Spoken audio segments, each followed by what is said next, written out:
I'm Tobias Reed. I'm State Representative for District 27, which essentially runs from Raleigh Hills to Murray Hill. I realize that being the last person in this lineup has a couple of disadvantages. One is that you've heard a lot of good things that I might have said, and the other is that I'm between you and questions, so I don't intend to stay here for very long.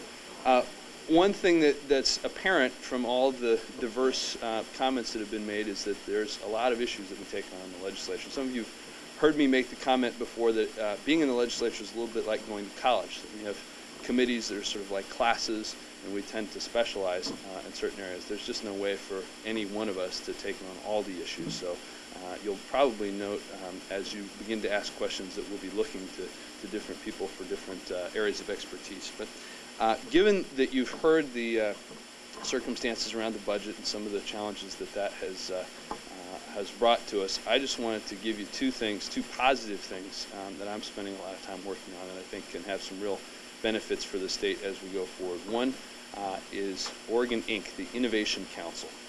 In the very best sense, it's a bit like taking some limited state dollars and applying them in sort of a venture capital mode, building on some of the competitive advantages we have in Oregon so that we can seed new industries and new companies that expands on the reputation we already enjoy in Oregon. One great example of that is wave energy.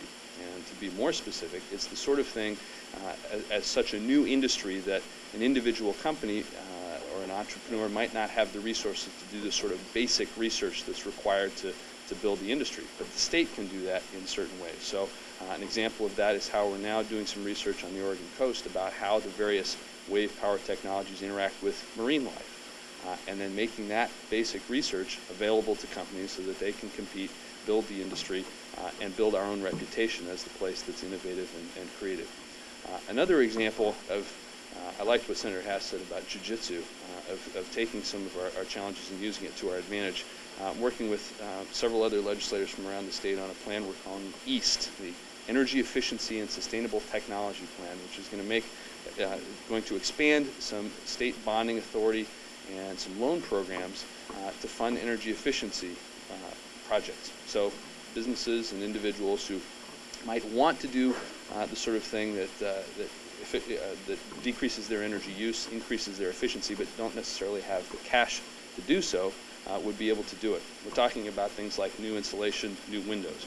So if we can find the homes and businesses, and I guarantee they exist, that would benefit from that sort of thing, perhaps you could save, say, $25 or $30 on your energy bill each month, and we can create the loan programs with the terms that would require you to pay back $25 or $30 a month on the loan. So it works out to be pretty even, and at the same time we're reducing energy use, we're increasing efficiency, we're creating jobs, and we're reducing greenhouse gas emissions.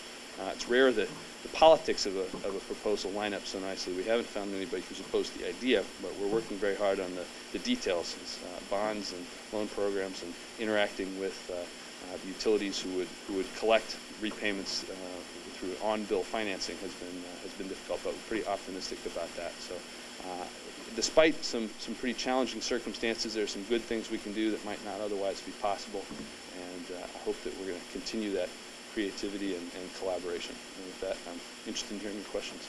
Thanks.